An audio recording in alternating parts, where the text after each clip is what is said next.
Africa, a continent rich in culture, history, and resilience.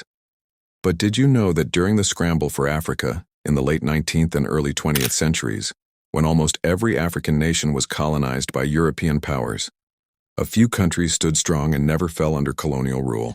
Between 1881 and 1914, European powers like Britain, France, Germany, Italy, Portugal, and Belgium raced to grab African lands. This period is known as the Scramble for Africa.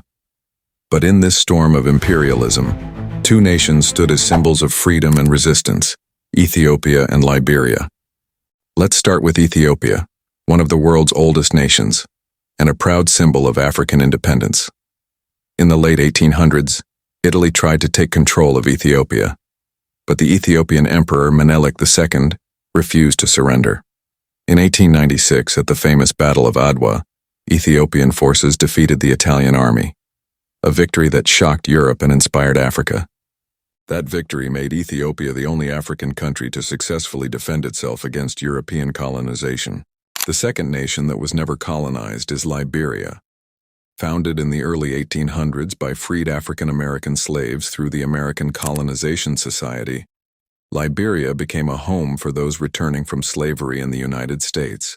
It declared its independence in 1847, making it Africa's oldest republic. Though influenced by the U.S. in politics and economy, Liberia was never officially colonized by any European power.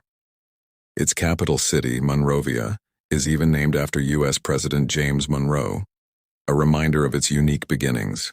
Some might argue that nations like Egypt or South Africa had partial independence at different times, but they were still under foreign influence or control during the colonial period. Ethiopia and Liberia became powerful symbols for African independence movements throughout the 20th century. Their survival reminded other nations that freedom was possible, that no empire lasts forever,